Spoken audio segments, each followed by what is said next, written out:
When you walk down the stairs into our basement, you enter a room that is approximately 22 feet by 16 feet, and it sits directly below what we use as our living room. The interior walls of the basement are tongue-and-groove beadboard walls which have been painted, and the exterior walls are sheets of reinforced concrete that cover the actual stone foundation walls, and they're extremely hard and have somewhat of a stucco finish. From when we moved into our home in October of 2020 to now, the basement has actually undergone a couple of very light transformation, one of which involved having an inflatable hot tub you may remember from a previous episode.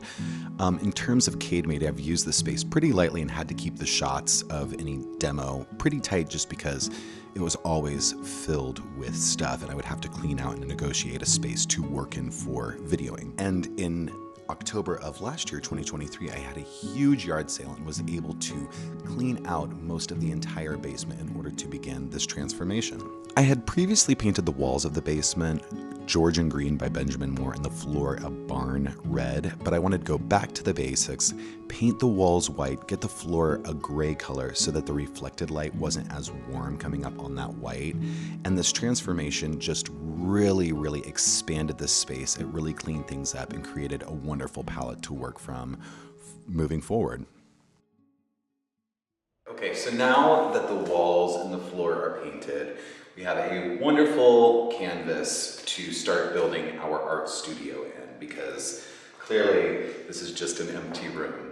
I bought these LED work lights on Amazon and they were like the best rated ones. They're LED shop lights. These are 4 feet long and like 3 inches this way and like 1 3/4 inches this way. Ooh.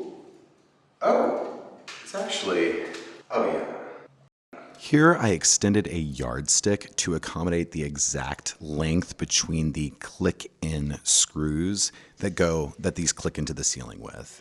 And it was a simple solution to making sure that they all just were pretty ready to go. And I hung them up at a diagonal. I thought it was a little bit more interesting than putting them on a grid of some sort. This room has always been the scariest room in our home, and it is going to be addressed in a little bit, but I wanted to use some of this shelving to create other shelving in the studio space, and so I started dismantling these pieces of really nice lumber that just didn't work as well as I wanted to in this particular space. You just have to kind of improvise here and there. With every project, I try to repurpose as much of things that are not as useful in other spaces. So it's nice to have lumber available that I can use as a vision for my new project. So here I'm cutting down those big shelves and then also somewhat recreate the shelving brackets that were in that other room, but I needed them to be perhaps a little bit more sturdy and stylish. So this is the diagram I more or less used to create these shelving brackets, and I'm using 2x4s and just cutting them to the projected lengths. And then these are actually table legs, antique style table legs that I am using to create the diagonal bracket that will be supporting the shelf structure itself. And this simple design actually worked out quite well, and I really like the way that these brackets turned out, because I went into it really not knowing at all what I was doing and just was going to just try to do this to begin and see if it worked out, but you know, it did. What I'm hoping to create here is a bar height workstation on the perimeter of the room so I can pull parts together or do small assemblage or use a hot glue gun. And then the center of the room is intended to be more of an assemblage of larger things or lower work area. But this area was supposed to be on the side, a little out of the way.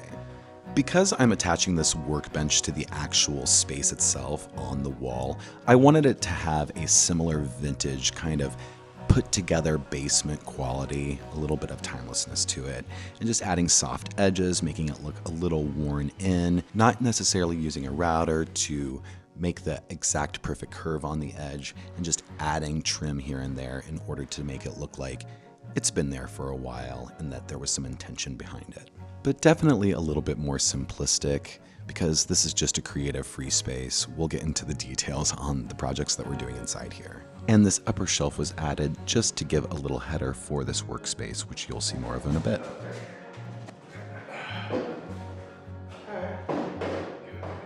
This vintage metal constructed table was originally in Mike's downtown city architecture office, but it has been stored here in our basement and used in a variety of settings and also painted quite a bit. So I decided to try to strip the top of it to see what was underneath with some citrus strip and just let that sit. And then I went ahead and started mixing a lot of different green paints that we had together within a exterior base of paint and created this somewhat pleasant dark green jewel tone, but a very, very subtle color. And I started painting all of my constructed built-ins with that. When I started scraping the top of the table, I quickly discovered that the base of the top is actually a compressed fiber top. I forget what it's called, but it actually didn't provide a wonderful surface for stripping. And without digging myself too deep, I just went ahead and started painting it and putting that new color on there and then sealing that surface with a satin poly coat that would just protect the paint and somewhat eliminate chipping and scratching on that surface.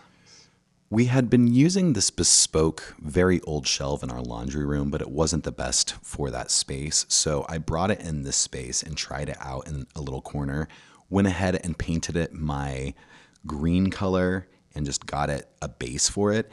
And then I went in and I added these fun little quick and easy, colorful moments, somewhat a little folk arty, just to give it a little bit of fun, a little bit of whimsy, and to elevate the piece itself. I definitely wasn't following any designer motif. I was just going with my instincts and having fun. When I first hung up the shelf, I had underestimated the height requirements for different decor pieces and whatnot that go over it. So I took it down and I moved the brackets actually a little bit outward eventually because I wanted to add these LED puck lights that are dimmable to the underside of that shelf to light up the workstation and create a little vignette. These lights are extremely easy to install.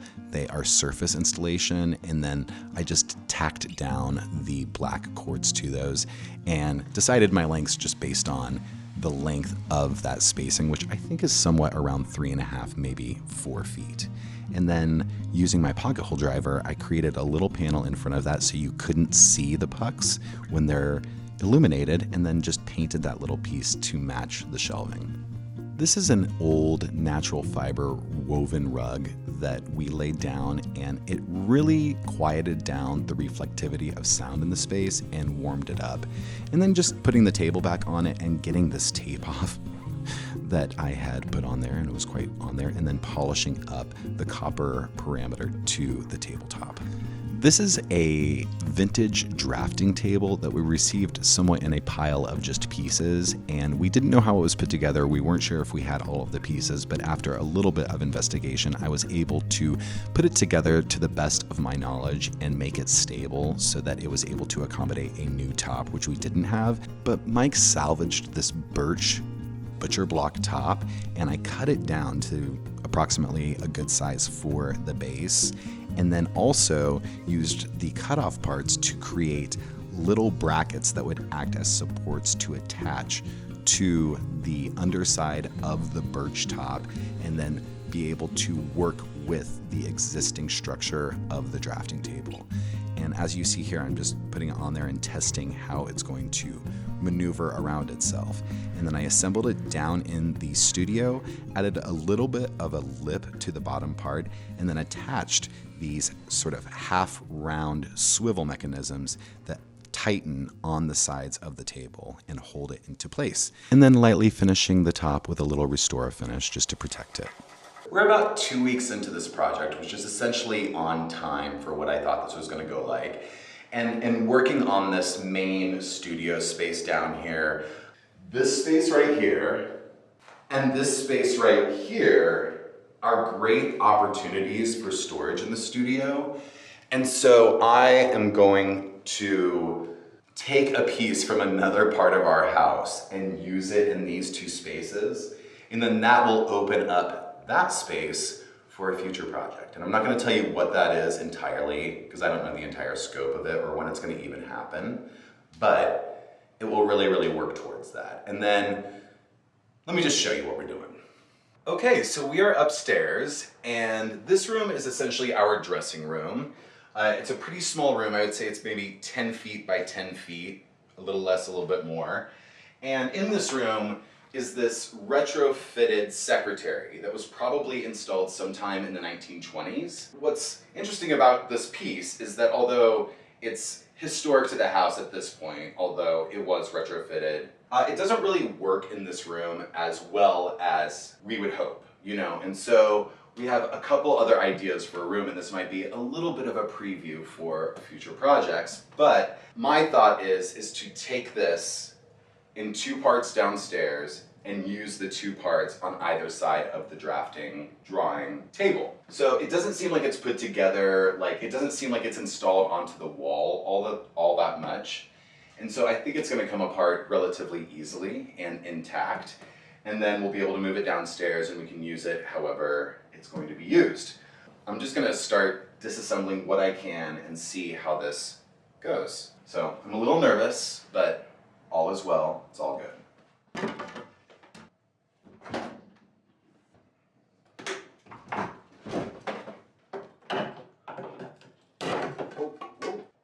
Wow, okay.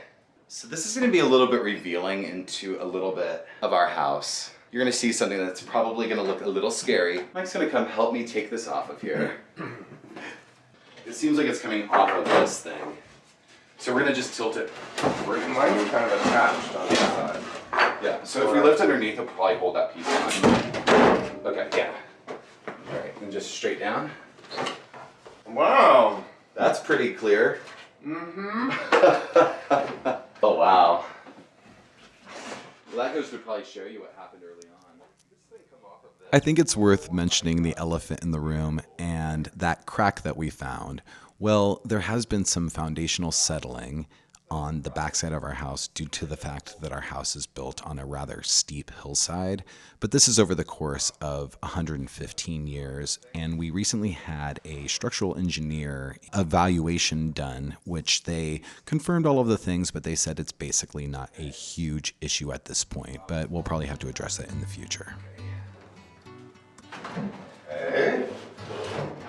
Like a glove. After deciding how I was going to use this particular part of this secretary in here, I took apart and disassembled the pieces I needed to accommodate how I was going to use it, and then reinforced it again because I needed it to be stronger than it was, and also attached together because I'm going to actually suspend this from the beadboard wall behind it. Operational, yes. One piece. Fabulous. Okay. Let go. Yeah. Good. Great. Good. Fabulous. Neat. I love it. On the base portion, there was a void where we took off the topper, so I just filled it in with some of my repurposed old shelving from the back room, and of course just painted it the green color. It didn't need to be too specific since this is going to be a supply caddy for artistic supplies. This tool room is possibly the most important room on CADEmade because it houses every tool and every nut and bit and everything, but it is completely chaotically disorganized. So I really needed to find some permanent solutions to the disaster that is this tool room. And then of course is this back room, which is finally cleaned out and available for all of the possibilities. We are in the back workshop of the studio workshop space, and these are upper kitchen cabinets which we purchased at a architectural salvage place several years ago and actually removed from where they were in the basement of our other property. And they're sturdy, they are really good, they're retro, whatever, but the goal is to hang them at countertop height and just use them as a platform for when we're going through screws and things. And I was gonna put a topper on here, and I still may, just to make it a little wider, but the top will act as sort of a tray for loose screws and things when you're kind of working through your things, because you'll see in a little bit, this section is gonna be sort of like drill bits, screws, little findings, drills, drivers, and then underneath will be other storage. So I'm gonna go ahead and hang these and just get these up, and we'll go from there. Yay, we're making progress. I purchased a couple of these wall-mounted organizer caddies, and they're wonderful because you can actually remove the caddy from it and take it with you, and then it organizes all together on the wall, and they're very sturdy. And then this was actually in the house when we got it, but I'm mounting it as well to the wall to supply other things, which you'll see what those are. Organizing and everything is going pretty well, but this basement has a plaster ceiling. It's not the right thing, and it's just kind of annoying. I tapped the ceiling right there, and all of that fell down. I'm so sick of it, and I can repair it. Instead of repairing it, I feel like I'm gonna do something a little radical, and I don't think it's gonna matter. It's a basement. I was thinking about it and like going through in my head, like, what should I do? And just being like, you should accommodate your needs and figure it out. So that's what I'm doing. For me, I feel like every project gets to this point, no matter how long or short it is, where I have to assess how much work I'm actually willing to put into it. And for me, just getting it to the point where there was a plaster falling on my head was just fine, and knowing that it was going to be painted white, I pretty much knew that this would disappear and the room doesn't need anything more than that. This room had been previously painted by Mike shortly after we moved in, and I'm just going in and throwing another coat on all of those built-ins that he painted, and then of course painting the ceiling that I just installed. The room looks great, it's totally clear, it's the best it's ever looked. And these built-ins above that I'm painting right now are actually roll top, and I just threw a light coat on top of that and then made sure that they were still openable.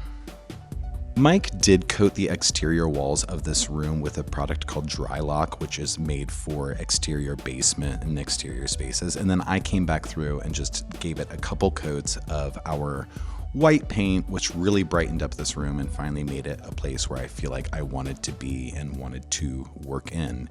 These cabinets right here actually were in the house when we moved in. And this piece was actually in the studio room, and then that piece was on the other side of the tool room. And they've always been white, and I was going to repaint them white, and then I had the idea for an accent color. So this is a color that we call Orchard Street Green, and it's this really yummy grayish, not even gray, it's just a very subtle green. It's like pond green. And if I find a dupe with Benjamin Moore, I will put it on the screen right now. And that's the best dupe I can do for this color because it's just one of the colors that we have with our local paint store that they've color matched for the trim on one of our homes. And so I'm gonna use this color as the accent color for the tool room and the studio room because it's just really pretty and it can take a little bit more of a beating. It's exterior paint, so it's gonna be pretty strong. And I'm also gonna paint a couple other things, which we'll get to the same color. So this is our accent color for these rooms. I found this pegboard in that back scary room of our basement when we moved in and hadn't used it up until now, but I decided to go ahead and paint it that accent color and then measure the inset of these built-in shelving units and simply bumped them out a little bit to accommodate the pegboard hardware which you'll use for your organization, and simply tacked on that pegboard with a brad gun. And then I was able to accommodate the organization hardware for my units here. And I went ahead and started improvising with how I thought I would put in the pegboard. It just took a lot of time to figure out which place was going to be the best place for the next thing. But eventually I did figure out a little bit of a starter organization. And these are going to be my grab and go tools. And here we are, and this is the almost finished tool room after it's been cleaned up significantly, and I'm ready to go ahead and just do the final coat of the floor paint, which of course I edged out the edges, made sure I got in all the cracks and crevices, and then going through with a roller and giving it a good 2.5 coats of this gray floor paint.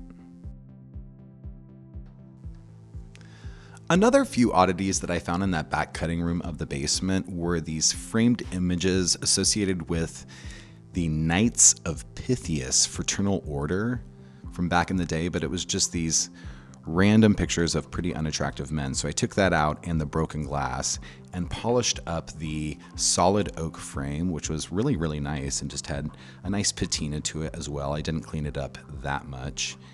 And then this product is called Hemosote. And Hemosote is a compressed paper product, just like recycled paper, but it's just thick. And it's excellent for putting pins into and using as pin board, and it's very inexpensive. It comes in 4x8 sheets, and you can use it for covering up and making into a tack board.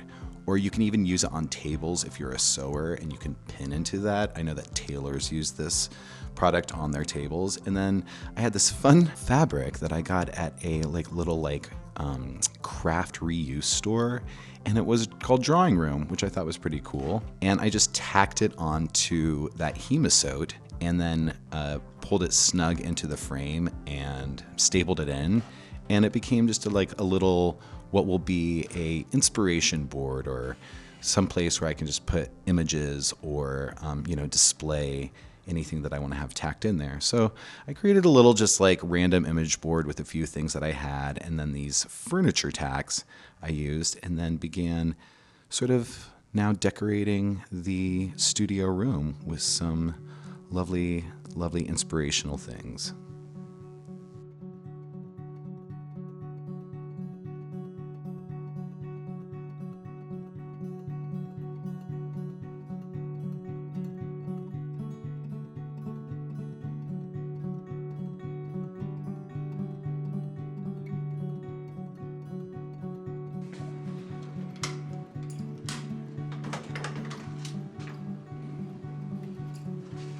Steps are sort of narrow, but once you're down here, welcome to the studio. This is the, at this point, completed studio space. Let me get on these studio lights. When you come down the stairs, you can see that they're a little illuminated, and that's because I hung a paper lantern underneath the open stair treads so that you can see what you can see when you're coming down in the dark, and it's activated by the switch at the top of the stairs. So it works super well. And then once the studio lights are on, it's plenty bright down here. And of course, starting off in the center of the room is of course our work table. This table is truly necessary for this room because it's where all of the projects will eventually end up. This is a very sturdy table. It's like a vintage science room table, so it's constructed entirely out of metal. And then the top is that MDF.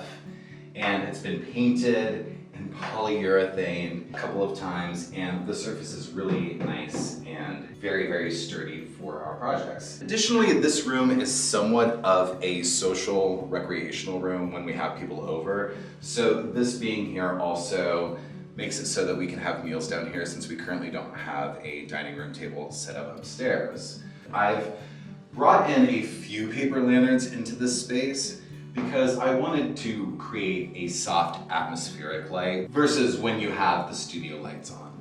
I very honestly think the investment of these lights was so worth it because they truly illuminate the room with a daylight quality, and there's no shadows. I think a lot of times when you're working on something, shadows become a burden. So they're super useful, and you can turn them off individually.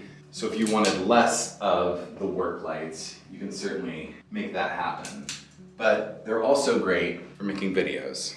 Building this bar height worktop is so smart, and the fact that I put it into the wall I think is just really great because there's a lot of space underneath. You can work your way up right to it. It's a great space for staging materials that you will then use to work on the center work table. And it's also inadvertently a great place to edit videos because I have a power hub over here. This is super, super, super useful. I'll be looking forward to seeing the different, the different ways that this can make work a little bit easier. I will admit that a lot of what is in this room currently is decorative, but a lot of it's very malleable and easily changeable. For example, I used old curtain rods and a hook system to make it so you can take things off of the back wall of this workstation and change it up, or if you're creating an inspiration board or you're putting a palette together, you can work in this space and change out what you're working on via these little hooks that I have here. And I just definitely know myself, and I am very, very often changing things around in different spaces. So this space will certainly evolve in a lot of ways, but I just love how it's establishing a place to begin creating things that has clean surfaces that we can work on. This shelf is definitely more decorative than anything else, but it does have a power hub and a place where I can keep my cords and charge things, charge cameras, charge my phone. I do have like all of my spools of thread, and I just got this rack for maybe 10 bucks or so, but it's just nice to see what threads are available versus being in the sewing kit there. This is mostly an inspiration shelf. I had a lot of fun painting it, and I think it just adds a little end cap to the bar height workstation over here. In the summertime outside, we use a lot of tropicals, and instead of forfeiting them at the end of the summer, we simply, for the past few years, have brought them down here, and I have plant lights usually up in this area. I think having live plants in any space is really awesome. This is quite a few, but makes it a little bit more tropical, a little bit more summery in the wintry. This cabinet actually came from my grandparents' antique and estate jewelry shop, but it's filled with a bunch of very, very cool textiles, which will be featured in future episodes. Look forward to seeing more of those, and I can talk about where I got them and where they're from originally, but I love textiles, and there's a ton of them in our house. Might as well start using them for something. Postcard racks or card racks are such an awesome way to display pictures, or of course, postcards, or just greeting cards, or cards that you got as little mementos. I have so many postcards that I've picked up and have been given and have found along the way, and so having them out is super inspirational, and I think it's a great piece of furniture, if you will, a little decor moment that's interactive and people can kind of enjoy what they find in there. And there's some really funny messages on some of the postcards, I will say. So this is the bottom half of the secretary that we brought out of our dressing room upstairs. And this sort of acts as our 2D art station. It's all of our colored pencils, paintbrushes, markers, drawing utensils, and different things that are super useful for drawing and painting and whatnot. And these very slim map drawers are awesome because it houses all of the extra pastels and these sort of slim packaged items that you use. And it is just so much more useful down here than it was upstairs. And I'm super stoked about this. Look at this drawer of baubles, buttons, stones, and things. So much fun to be had. This drafting table that I pieced together ended up being from Mike's family. So his sister and brother-in-law dropped it off after they moved in pieces. And we didn't quite know where it came from, and Mike didn't know. And then they explained to us that it came from an uncle, a great uncle or something. So the top had gone missing, of course, and then I pieced together the bottom, and it is actually operable at this point. It's just a free surface to work on, and I love having the ability to tilt it down. I think that that's pretty convenient. Seems like a very art studio type of thing. And then, of course, the upper half of the secretary desk that we lifted up and attached to the wall behind it. It is where all of the excess craft storage and small collections are. And I guess the best thing about this is that These clear shoebox size containers, I got a bunch of them. I can just pull them out and look and see what's inside each one and categorize it and start working on the organization. But there's a lot of fun stuff in this cabinet to work through and use as inspiration on future projects. This is all costume jewelry and jewelry parts and pieces. And this is all beads and other baubles. Furby. I haven't put batteries in this yet, but I brought this from my mom and dad's house and I was like, we're gonna put batteries in this. We're gonna see what it can do still. This is maybe one of the most important parts of any creative space and studio, and that is the stereo cabinet. And this stereo is this cheap little Crosley stereo and record player that never worked. That was the only thing that I had that actually fit into this space. And I was speaking to my dad on the phone and I was just explaining how excited I was about the studio. And I said, I even have a stereo in the studio. And he goes, oh, sweet. And I said, it's not very powerful, but you know, it's working and you know, I get to jam out while I'm doing projects and whatnot. And today we got a package in the mail and I think I know what it is. This is a 500 watt stereo receiver and amp that also has karaoke capabilities. So I'm going to install it in place of this cheapo thing that I have behind me. But thanks, Mom and Dad. This is super cool.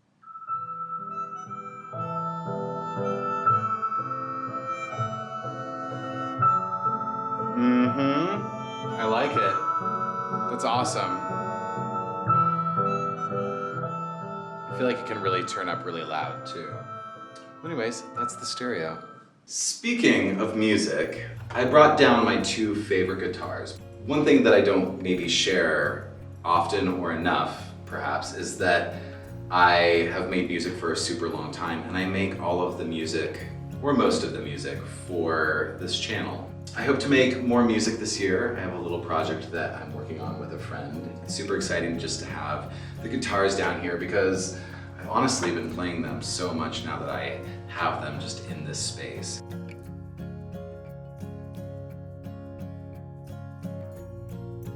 So that essentially completes the studio portion of this tour. Let's move on to the workshop and tool room. As I said before, all of this cabinetry in here was here in the house when we got it, and this stuff is actually so cool. These cabinets slide open, and this is all available storage. One of the things that I did while I was doing this whole project and before I turned on the cameras was clean out these spaces of 100 years of people's and our stuff. And I really purged, I really went through. So this is so much availability for future storage, which is always good to have. I'd rather have less than more in this situation. I feel like this area is mainly going to be for processing things and piecing together hardware and different things that would be more like a tool room type of assemblage going on there. We are by no means master carpenters. That is just being honest. But we do have quite a few tools for home repairs as well as small carpentry projects. And I've housed all of our electric tools here. Saws, belt sanders, table saws, miter saws. So much of this is just stuff that we will use for larger projects or cutting projects. We are not entirely sure of what the original use of this room was, but because it has an interior lock, it may have been in the early years of this house, the room with a coal chute in it because the furnace is right on the other side of this room. But oftentimes in old homes, the coal chute would have an access that they could deliver coal at any point, and they didn't want anybody to be able to break into the interior of the house very easily, so they would put locks and whatnot on the interior of that space, whatever that room was in the house. So I would be curious to know what the original use of this room was, but we may never find out. But for now, it's going to be used as a cutting room. Like, this is the place where we can use our saws, and it's easily clean upable. You can just sweep everything away, and then this room will stay clean and clear and useful in so many ways. I feel like we're gonna get a lot of use out of this room, especially for CADEmade, because it's a nice, clean, clear room that we can do anything in. So this power cord is excellent because you can expand it up to 30 feet. So if I just have this housed here, I can set up a table in the center of this room and have all of my tools usable here. But then otherwise it just goes away and you're done and it's out of the way. So that's pretty cool. I picked up this spaceship light that just screws into a regular light socket, and it as well has a motion detector on it. And then these LED panels are adjustable so you can face it in the direction you desire. And when you walk into the room, a light turns on without you having to turn it on. I think these can be really useful in a lot of workshop spaces, and I'm really happy I picked it up. It was maybe $35, which is a little bit, but given that it has so much light output, I think that's awesome. And finally, we have our grab and go hand tool department. All of the tools in this area are tools that you would go to on a regular basis. And they're easily identifiable. You can just get it, you can take it out, you can run with that screwdriver and fix whatever you need to, and there is no shifting through or finding anything. And because like items are by like items, you just have to remember to put the scissors by the scissors, or the screwdrivers by the screwdrivers, for example. Even having a couple flashlights available, your staple gun, ear protection that I should use more, all of your things that you would get. It's pretty obvious that this is going to be so useful. This is my pocket hole driver, and it's in this clear container, so all I have to do is just look up and see that it's in this container, and I can grab it and I can go do my project, and then I just bring it back. And it's honestly, just in the couple weeks that we've had this organized, it has been so useful so far. I cannot even explain to you the value of organizing your tools and also identifying which tools you use the most. In these organizers that I put in are all of my screws, and they just pop out of here like this. And then I've hot glued one of the screws on the front of the container, and inside it is all of these. So when I run out, I can just identify that I need some more of this size, whatever this size is. It's probably 1.5 inches. And then I just know. I categorized everything basically by the quantity I had and how much I used it. I think I saw this at a hardware store or something, and it just made a lot of sense. Following that same principle, I basically did that with all of my drive bits. I just hot glued an old one to the front of the drawer, and then I put all of the different Phillips heads in here, and then I could just pull this out and identify which one I want and which one is necessary for my project. This is a magnetic knife rack. All of my main drivers that I know I use all of the time are now available right here. So I can just grab. Again, I feel like a big part of collecting things and organizing things is just being able to see them. So on these shelves at the back of this room, it's not necessarily the same subject as a tool room. I have all of these lamps and light fixtures that need to be reworked, or I don't quite have a home for, or just need to be a little adjusted in some way. And so I have everything here. I have my lampshades, awesome Art Deco lamp that I just need to rewire. It's just so good to be able to see what I have here. As well, I have all of our light bulbs in one place. I can just see when I need a light bulb, I can come in this room. There's plenty of light to identify the light bulb so that I can get light in the other room that I'm looking for the light bulb for. Magic.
Thank you so much for joining me for this studio workshop transformation.